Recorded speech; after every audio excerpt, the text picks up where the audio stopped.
माझा एक सवाल माननीय मुख्यमंत्र्याला, मी मगाशी आत्ता आमची मीटिंग झाली त्याच्यामध्ये, त्या मीटिंगमध्ये त्या गोसेखुर्दचे जे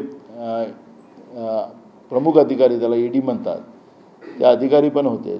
त्यांना मी प्रश्न विचारला की आज त्या ठिकाणी जलतरण आणि त्या गोसेखुर्दच्या पर्यटनाला वाव देण्याच्यासाठी तिथं राज्याचे मुख्यमंत्री आज भूमिपूजनाला पोहोचले. पण त्या ठिकाणी नागपूरवरून नाग नदीचं पाणी आणि कन्हान नदीच्या मधून जाणारं घाण पाणी, या दोन्ही पाण्याला त्या ठिकाणी थांबवल्याशिवाय त्या ठिकाणी वैंगंगेमध्ये कुठलंही जलतरण पर्यटनाच्या व्यवस्था केल्या जाऊ शकत नाही. अनेकदा त्या ठिकाणी स्वतः प्रधानमंत्री नरेंद्र मोदीजींनी येऊन तिथं त्या कार्यक्रमाचं भूमिपूजन केलं की पाणी शुद्धीकरणाचा भाग त्याच्यामध्ये होता, पण अजूनपर्यंत त्या ठिकाणी कुठेही काम नाही झालं. घाण पाणी त्या सगळ्या वैंगंगा नदीमध्ये जाते.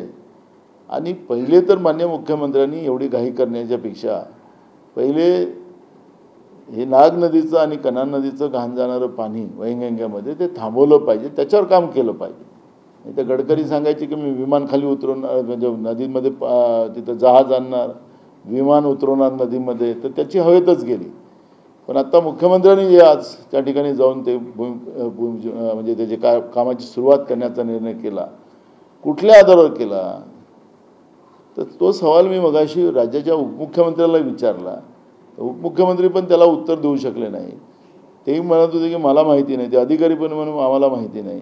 आता हे मुख्यमंत्री वेगळं, राज्याचे दोन उपमुख्यमंत्री वेगळे, असं काही चित्र असेल तर मला माहिती नाही.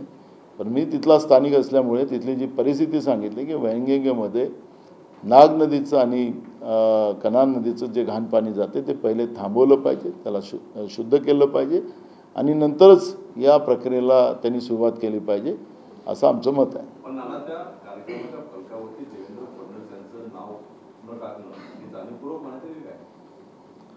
महायुतीमध्ये महाभारत चाललेलं आहे, हे आम्ही अनेकदा सांगितलं, त्याचं एक प्रत्यय आहे.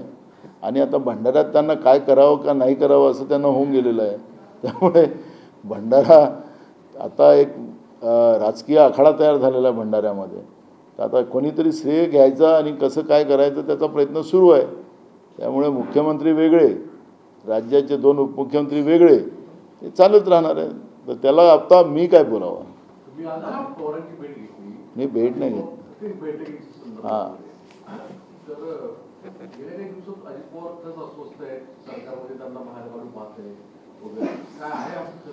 मी आता अजित पवारांना तर थर्मामीटर लावला नाही की नेमकं त्यांना काय चाललं आतमध्ये वगैरे, ते अजून काही नाही. मी मीटिंग संपली आणि येऊन गेलो. त्याच्यामुळे मला वेळ नाही आहे. मला पण आज पहिलेचे दादा राहिले नाहीत.